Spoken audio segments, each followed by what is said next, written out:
What's going on, guys? Kenato Jemski here, and it was my birthday recently, and I think it's fitting if we talk about death. I know I have talked about this in my previous video. When talk about how I got myself into the goth subculture, I guess this is more of an in-depth of the topic, my views, fascination, acceptance of the topic of death. I think having a fear of dying is so foolish and so human at the same time.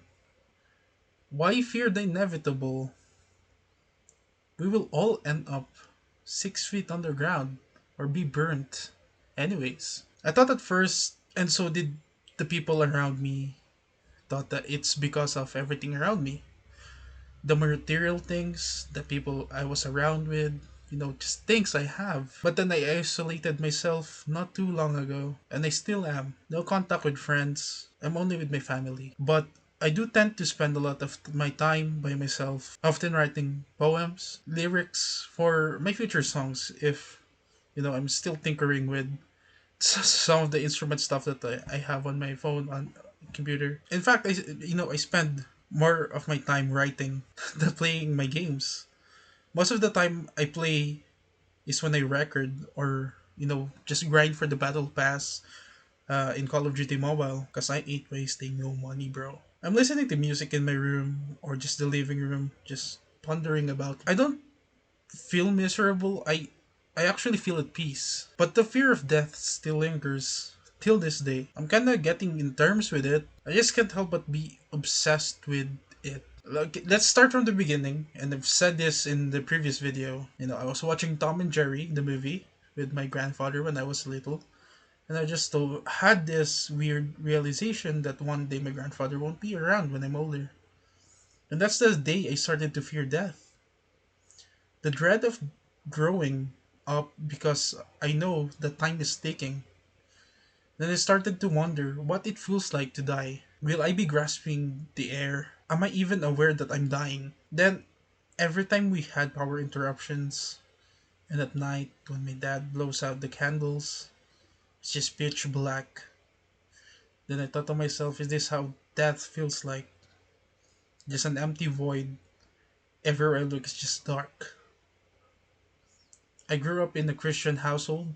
I went to a Christian school, and naturally, the topic of salvation, an afterlife, a hope that if you follow the steps of Jesus Christ, we will go to heaven. We will see angels in the bright golden gate. Or if we do bad things, we go to hell, a place of eternal flame where we suffer. And naturally, I wondered, so if heaven or hell is a physical place, will I be able to see? If I'm in purgatory, will I be able to see? If I'm a ghost, will I be able to see? If I leave my mortal shell, I won't have eyes. Hell, will I even feel anything? Then after that, this was around high school, I started to discuss to my friends about the topic of death. My friend brought me this idea. What if when we die it's just the void, empty, but you won't feel anything or do anything because you're dead? It's just like you're sleeping but with no dreams, nothing, just asleep. You wouldn't know you're actively sleeping when you're asleep. It's such a better, relieving feeling than be subconsciously aware that you're dead and there is nothing to see, a void forever. Similar to what I thought when I was younger. I ran to this video of Arnold Schwarzenegger, and he is basically just pissed off about death. It's so iconic. Then the video of Keanu Reeves talking about death, and said that everyone who loves us will miss us the most. And you know what? I was so obsessed with my mortality, and I start to forget about how would the people around me would feel. People often talk about their own mortality when asked about death. It just kind of shows what type of Keanu Reeves is as a person. Kind of like reminds me of how I was when I was younger.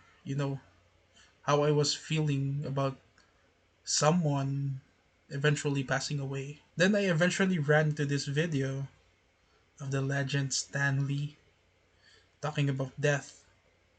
He said in the video he's not afraid of dying. He doesn't think he will go anywhere. And that He couldn't grasp the concept of nothingness forever. And that's where I am right now. The concept of nothingness forever. As I said, I'm starting to come to terms with death, but that does not mean I want to die. It's far from it. But the concept of my friend, where we are just sleeping forever, no consciousness, just a blank forever, that I'm trying to come to terms with. Not fear, but to understand. But how could I understand? No one truly understands. Hell, I'm not even trying to understand death. I'm just throwing random questions at the wall that won't reply back. If there is no afterlife, I just thought of death like this. When we are in our mother's womb, it's all blank. A black canvas. When we die, it's most likely the same thing. Just blank. Yes, the fear of death still lingers from time to time, and I think that's just very human. I know I just said I've started to come terms with it, but it still comes a lingering effect of what I used to fear. We all have different beliefs in death, afterlife, reincarnation, the void, etc. We all handle this topic differently, and we understand it differently. We accept it, run away from the idea, but in the end, death comes. We will never know when. There will be no buts, no waits, no asking for a way out. It will come. Time is precious. We all have one shot. It's up to us what we do with our time. But let's do it with everything we got. Appreciate what's around you. You will never know when these things are gone. When we are gone. We are all stories in the end. Just a portion of history. No matter how big our impact is in the world is bigger than any of us combined. And I suppose I just want to end it with this. I want to end it with this. Life is beautiful, and death does not take the beauty away. In fact, it enhances it.